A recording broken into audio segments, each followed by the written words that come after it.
नमस्कार दोस्तों, आप सभी का हमारे YouTube चैनल में स्वागत है। आज का वीडियो काफ़ी इम्पोर्टेंट है। इसके पहले वाला और लेक्चर आपने देखा होगा दोस्तों, काफ़ी अच्छा ढंग से उस पर मैंने एक्सप्लेन किया हुआ है चीज़ों को, तो आपने उनको देखा होगा। तो आज के वीडियो जो है बच्चों, ये हम लोग पढ़ने वाले हैं 8 चैप्टर बीएससी सेकंड सेमेस्टर के लिए है आज के जो वीडियो है। और जो भी और बच्चे जुड़े हुए हैं केमिस्ट्री के साथ, उन सभी के लिए है। ऐसा नहीं कि ये सेकंड सेमेस्टर के लिए है, और बच्चे भी पढ़ सकते हैं, उनका सिलेबस भी लगभग मैच करेगा। और एक चीज और है बच्चों, जो भी और अलग यूनिवर्सिटी से जुड़े हुए हैं, मान लीजिए हमारे आसपास के एरिया में आपको देखने के लिए मिलेंगे। सरगुजा यूनिवर्सिटी है, रायपुर यूनिवर्सिटी है, और बस्तर यूनिवर्सिटी है। सभी जगह के बच्चे पढ़ सकते हैं, कोई दिक्कत नहीं है। तो और इजी भी है, ऐसा नहीं कि हार्ड चीज है, इजी है।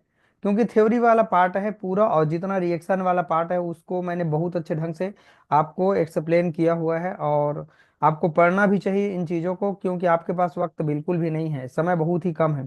सेमेस्टर में टाइम मिलता ही नहीं, जून में आपका पेपर स्टार्ट हो ही जाएगा, कंफर्म है। तो ये सभी चीज़ों को ध्यान में रखते हुए आपको कंटिन्यू पढ़ाई करना है।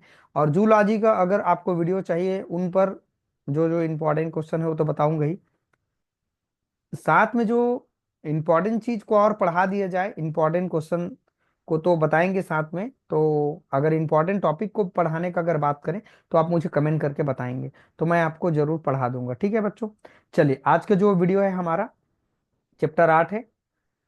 देखते हैं थोड़ा से, हम लोग समझते हैं कि अभी तक हमने कितना चैप्टर पढ़ा है। 1 से लेकर के 7 चैप्टर कंप्लीट कर दिया है मैंने।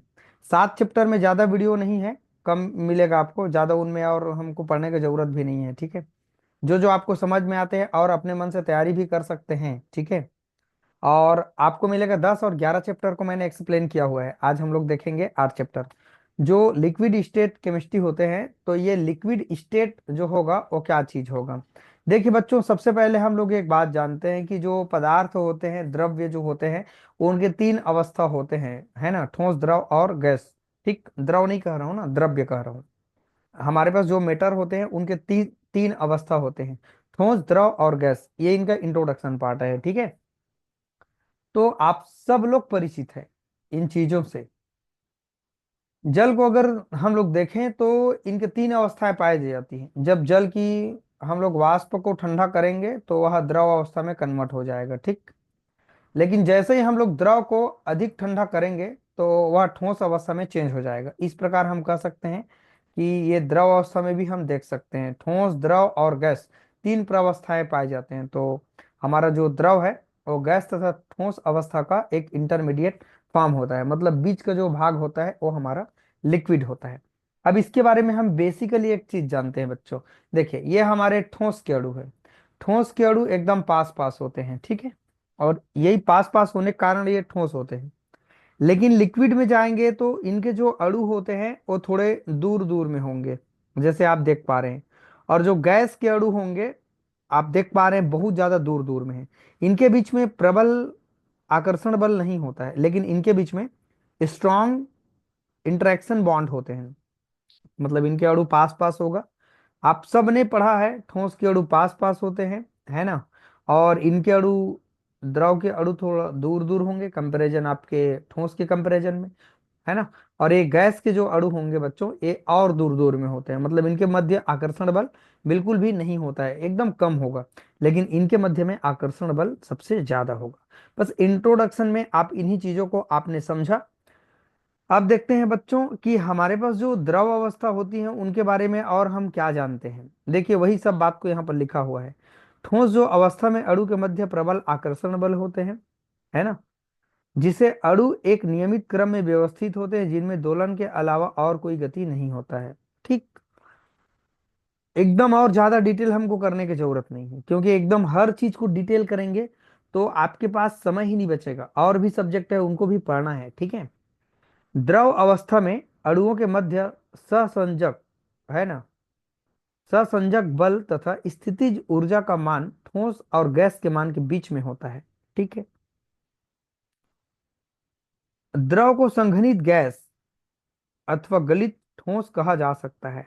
ठोस में अणु दृढ़ता से जुड़े होते हैं, इस कारण इनका आकार, आयतन निश्चित होता है। एकदम सही बात है। गैस में अणुओं का अनियमितता गति देखा जाता है। जैसे गैस है, मान लीजिए आपने परफ्यूम कहीं पर स्प्रे किया तो पूरे रूम में फैल गया। मान लीजिए आपने अगरबत्ती कहीं पर लगाए, तो देखिए उनके फैलने की क्षमता आपने देखा होगा कैसे वो अलग ढंग से फैलते हैं। जैसे ठोस होगा, जहां पर आपने उनको पटका वहीं का वहीं वो रहेगा, जहां पर आपने उनको गिरा दिया वो वहीं पर रहेगा। लेकिन वाटर को गिरा के देखिएगा, पानी को गिराएंगे लेकिन उनका स्थान फिक्स नहीं होगा, थोड़ा टेढ़ा मेढ़ा तरीके से वो बिखर जाएगा। लेकिन अगर हम गैस की बात करें तो इनका निश्चित आकार नहीं होता है। क्लियर हो? बस यही चीज हमारे पास बेसिक चीज है। अब हम लोग एक बात समझते हैं, द्रव की संरचना का आयरिंग सिद्धांत, जिनको बीजमैन साहब ने दिया था, है ना, तो इन्हीं को हमको पढ़ना है, ठीक है। और इधर का जो सिद्धांत है उनको हम लोग पैकिंग मॉडल जो है बर्नेल का, उनको भी थोड़ा से देख लेंगे। बाकी और हमारे पास जो सिद्धांत है उनको हम लोग नहीं देखेंगे, पेपर में नहीं पूछे गए हैं। और अगर आपके पास वक्त है तो आप पढ़ सकते हैं। द्रव की संरचना का आयरिंग सिद्धांत, आयरिन आयरिन के अनुसार द्रवों में कुछ ऐसे रिक्त स्थान होता है जिनके अणुओं में घेरा हुआ स्थान नहीं होता है। ऐसे स्थानों को उन्होंने मुक्त आयतन कहा। किसी द्रव में सामान्य ताप एवं दाब पर द्रवों के कुल आयतन का लगभग 3% भाग मुक्त आयतन होता है। डायग्राम में आप देख सकते हैं, सारा चीज लिखा हुआ है, गैस के रूप में यहाँ पर है, रिक्त स्थान बीच बीच में है, और ये नीचे वाला भाग आपका लिक्विड फॉर्म में है। क्लियर हो? बीजमैन ने द्रवों की संपीड्यता का अध्ययन करके इस बात की पुष्टि की। उन्होंने बताया कि किसी भी द्रव की संपीड्यता बीटा का मान एक वायुमंडलीय एवं 1000 वायुमंडलीय दाब के मध्य बड़ी तेजी से घटता है।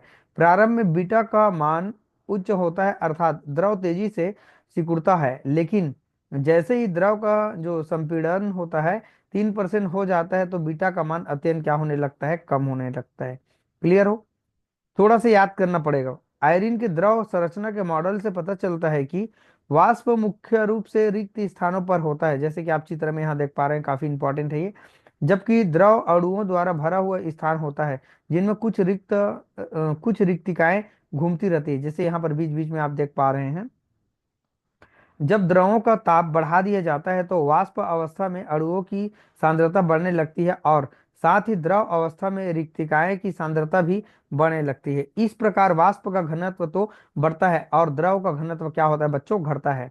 और यह क्रम तब तक चलता रहता है जब तक कि क्रांतिक बिंदु नहीं आ जाता। इसके पहले वाला और वीडियो को आप जाके देखिएगा, क्रांतिक जो स्टेज होता है वो क्या होता है, ठीक है। इसके लिए एक थोड़ा सा एक व्यंजक है, पी ए भी equal to P naught minus A T, ठीक है। और कौन कौन क्या क्या है यहाँ पर लिखा हुआ है।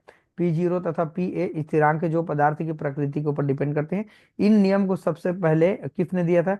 केली टेट ने और मैथियास ने रेखी व्यास का नियम कहा जाता है। बस इतना आपको लिखना है बच्चों, और ये आपका 2-3 नंबर में पूछा जाएगा, तो इतना आप कर लेंगे, कोई दिक्कत नहीं, थोड़ा सा याद कर लेंगे, है ना। अब देखते हैं बार्नेल का, स्कॉट का अनियमित पैकिंग का मॉडल। इनको आप एक बार देखिएगा, इनको आप खुद एक बार पढ़ेंगे तो आपको समझ में आ जाएगा। नहीं समझ में आएगा तो मुझे आप कमेंट करिएगा। पहले मुझे पहला वाला जो हमारे पास सिद्धांत था उनको बताना मुझे बहुत ज्यादा इंपॉर्टेंट था। अगर वो चीज समझ गए तो ये चीज कोई ज्यादा कठिन नहीं है, बिल्कुल आप पढ़ सकते हैं, थ्योरी वाला पार्ट है बच्चों, ठीक है। अब यह है द्रवों के गुण धर्म, इनको हम लोग थोड़ा से समझ लेते हैं साथ में। द्रवों के जो गुण धर्म है, प्रॉपर्टीज है, वो लिक्विड का प्रॉपर्टीज क्या होता है देखिए। आयतन, आयतन का बात करें, द्रवों के गुण धर्म ठोस और गैसों के मध्य अवस्था में होते हैं। द्रवों का एक निश्चित आयतन होता है जबकि इनका आकार अनिश्चित होता है। द्रवों का घनत्व और संपीड्यता भी ठोस और गैसों के मध्य होता है। अतः द्रव के मुख्य लक्षण निम्नानुसार है। आयतन इसका निश्चित होता है, आकार अनिश्चित होता है, घनत्व ठोस और द्रव के मध्य में होता है किंतु ठोस से ज्यादा निकट होता है, ठोस के ज्यादा निकट होता है, कह रहे हैं। और अगर हम लोग संपीड्यता का बात करें तो ठोस के ज्यादा निकट होता है किंतु गैस से काफी कम होता है, ठीक है। बहावशीलता का बात करें तो द्रव में बहावशीलता होता है, इसके कारण ये ऊपर से नीचे की ओर क्या होने लगते हैं, बहने लगते हैं। विसरण का बात करें बच्चों तो गैसों की तरह इनमें भी विसरण का गुण पाया जाता है, जिसके कारण दो द्रवों को संपर्क में लाने पर वे आपस में एक दूसरे में मिक्स मिक्स हो जाते हैं और सममांगी विलयन बना लेते हैं। जैसे आप दूध और पानी को मिक्स कर देंगे, ठीक है। वाष्पन का बात करें बच्चों तो द्रव में सतह पर मुक्त सतह के अणु वातावरण से वाष्प लेकर के वाष्प में चेंज हो जाते हैं, यह गुण क्या कहते हैं, वाष्पन कहलाता है। ठीक है।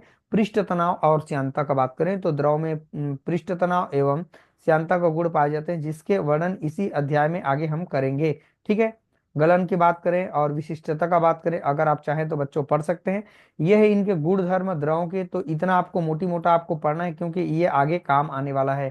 तो इन चीजों को आप करिए बच्चों, छोटा छोटा वीडियो में कंप्लीट होगा। तो आज के वीडियो में हमने इनके इंट्रोडक्शन पार्ट को पढ़ा और साथ में हमारे पास हमने देखा कि यहाँ पर एक सिद्धांत है, आयरिंग का सिद्धांत है, इनको हमने बहुत अच्छे ढंग से देखा। तो ये सब चीज क्लियर हो गया।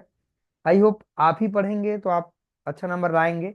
हम तो सिर्फ आपको थोड़ा बहुत बताने वाले हैं, समझाने वाले हैं। ठीक है। और इसके बारे में और ज्यादा हम डिटेल नहीं करना चाहेंगे, डिटेल करेंगे तो समझने में काफी टाइम लगेगा। तो फिजिकल का पार्ट है, मैं आपको कहना चाहूंगा कि 1 से लेकर के 6 तक अच्छे से पढ़िए और 10 और 11 को अच्छे से कर लीजिए। और 3 चैप्टर है हमारे पास, यूनिट जो तीसरा है उनको साइड में लेके चलिएगा, इससे कम नंबर भी आएगा लेकिन उधर के पार्ट को आपको अच्छे ढंग से करना है। चलिए बच्चों, वीडियो में नए आए हैं तो चैनल को जाके सब्सक्राइब कर लेना, ताकि इस तरह से जो भी इंपॉर्टेंट वीडियो जब भी अपलोड किया जाएगा आप सभी को नोटिफिकेशन में मिलेगा। चलिए दोस्तों, वीडियो को आज करने के लिए थैंक यू।